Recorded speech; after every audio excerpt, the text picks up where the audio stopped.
Hello friends, welcome back to my channel. আমি মনামি।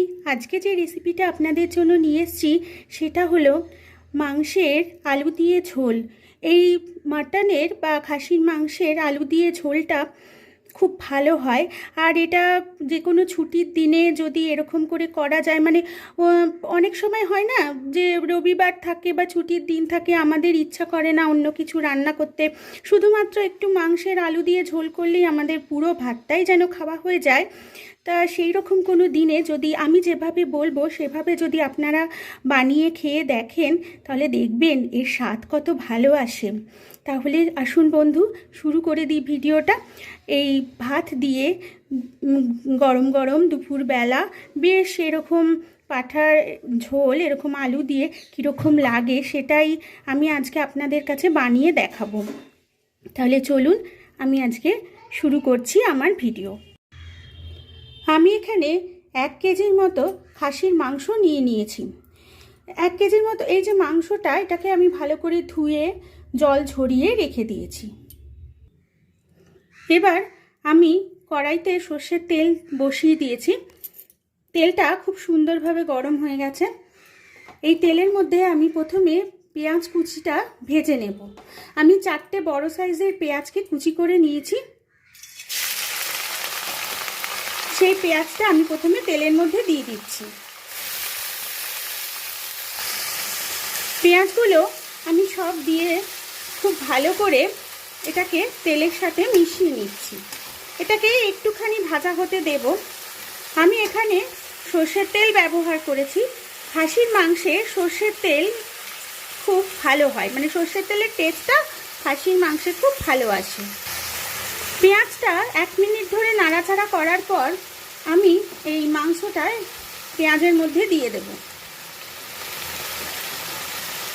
এখানে আমি হালকা ঝোল বা পাঁঠার মাংসের ঝোল করতে গেলে এইরকমভাবেই বাড়িতে করে থাকি। আমি পেঁয়াজের সাথে মাংসটাকে কষাবো। এরকমভাবে যদি আপনারা করেন দেখবেন এর টেস্টটা কত ভালো আসে।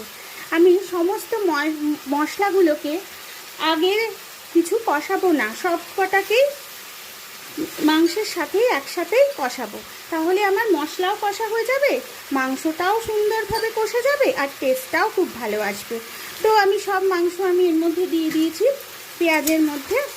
এবার আমি খুব ভালো করে পেঁয়াজের সাথে মাংসটাকে কষিয়ে নিচ্ছি।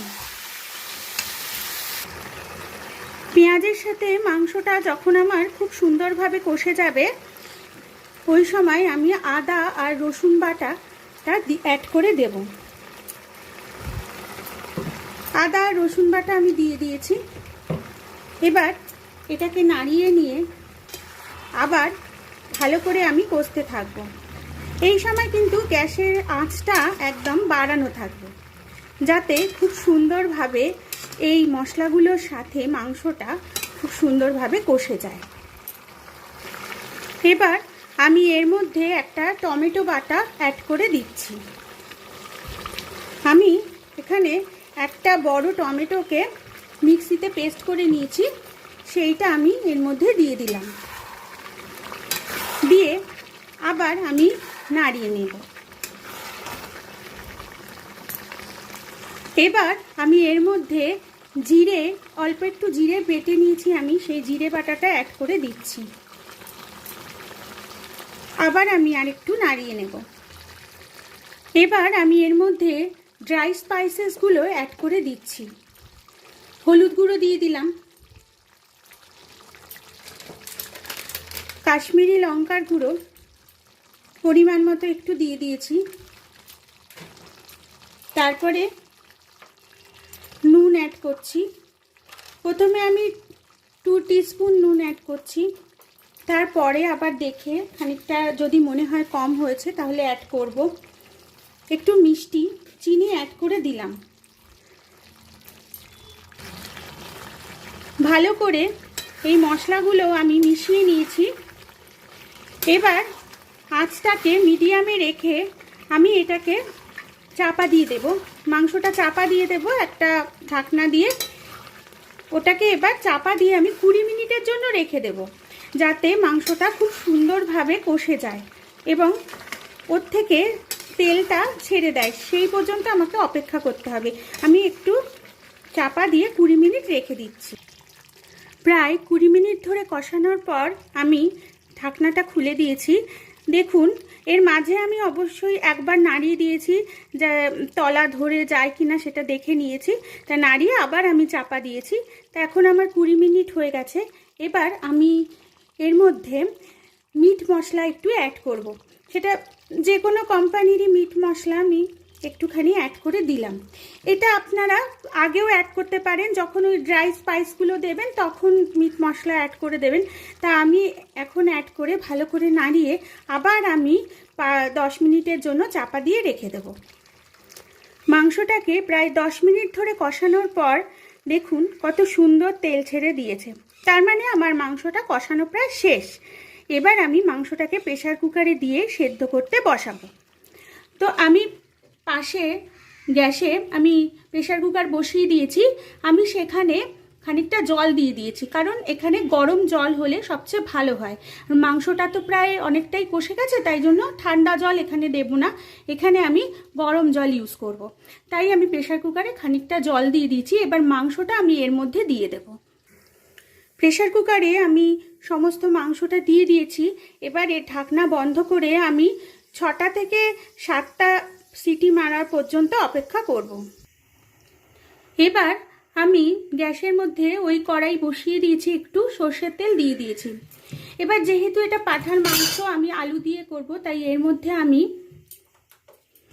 আলুটাকে নুন হলুদ মাখিয়ে এর মধ্যে দিয়ে দিচ্ছি। আমি মাংসটা এইভাবেই করি, প্রথমে প্রেসার কুকারে এটাকে সেদ্ধ করে নিই, তারপরে আলুটা দিয়ে আবার আমি এটাকে সেদ্ধ করব। তার সমস্ত আলুগুলো দিয়ে আগে আমি আলুটাকে ভালো করে ভেজে নিচ্ছি। আলুটা দেখুন খুব সুন্দরভাবে ভাজা হয়ে গেছে। ওদিকে আমার প্রেসার কুকারেরও মাংসের আমি 8টার মতো সিটি দিয়ে নিয়েছি। দেখুন মাংসটা সেদ্ধও হয়েছে খুব সুন্দরভাবে। এবার আমি এই আলুগুলোকে মাংসের মধ্যে দিয়ে দিচ্ছি, দিয়ে আবার আমি 2টোর মতো সিটি মেরে নেব। আলুগুলো আমি দিয়ে দিয়েছি প্রেসার কুকারে। এবার মুখটা বন্ধ করে 2টো সিটি মেরে আমি পরিবেশন করে দেখাচ্ছি।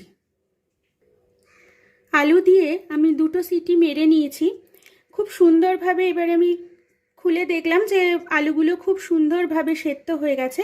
আমি এখানে গরম মশলা বেটে রেখেছি, একটা দারচিনি, লবঙ্গ আর ছোট এলাচ একটু নিয়ে বেটে রেখেছি, সেটা আমি দিয়ে দিচ্ছি। আর কাঁচা লঙ্কা আমি এখানে দিয়ে দিচ্ছি। আমি কাঁচা লঙ্কাটা প্রথমে দিই না, পরে দিই। এই লঙ্কার ফ্লেভারটা এর মধ্যে খুব ভালো মতো আসে। এবার এটাকে ভালো করে নাড়িয়ে এই গরম মশলা, লঙ্কার ফ্লেভার এগুলো যাতে ঢুকে যায় সুন্দরভাবে মাংসের মধ্যে, তার জন্য এটাকে খুব সুন্দরভাবে নাড়িয়ে এবার 2 মিনিটের জন্য চাপা দিয়ে রেখে দিচ্ছি। তাহলেই আমার এই আলু দিয়ে মাংসের ঝোলটা খুব সুন্দরভাবে হয়ে যাবে। তারপর আমি দেখাচ্ছি, পরিবেশন করে দেখিয়ে দিচ্ছি। আমি মাংসটা একটা বাটিতে তুলে নিয়েছি, দেখুন কত সুন্দর হয়েছে। এবার আমি মাংসটাকে পরিবেশন করব ভাতের সাথে। আর আমি একটু পেঁয়াজ আর লেবু কেটে দিয়েছি। এইভাবে যদি আপনারা রবিবারের দুপুরে খেয়ে থাকেন তাহলে দেখবেন কত ভালো লাগে খেতে। তাহলে বন্ধুরা, যে কোনো একটা রোববার এরকম করে হালকা একটা মানে কচি পাঁঠা বা পাঁঠার এরকম আলু দিয়ে ঝোল করে নেবেন, আর এরমভাবে ভাতের সাথে পরিবেশন করবেন। আর অবশ্যই আমাকে জানাবেন যে কেমন হয়েছে। আর যদি আমার ভিডিওটা ভালো লেগে থাকে তাহলে একটা লাইক করবেন, কমেন্ট করবেন, সাবস্ক্রাইব করবেন, আর অবশ্যই পাশের একটা বেল আইকন যেটা আছে সেটাকে প্রেস করে দেবেন, যাতে আমি কোনো ভিডিও দিলে আপনাদের কাছে নোটিফিকেশান ফার্স্টেই পৌঁছে যায়। তাহলে আজকে এই পর্যন্তই থাক, আবার আসবো নতুন কোনো রেসিপি নিয়ে। নমস্কার।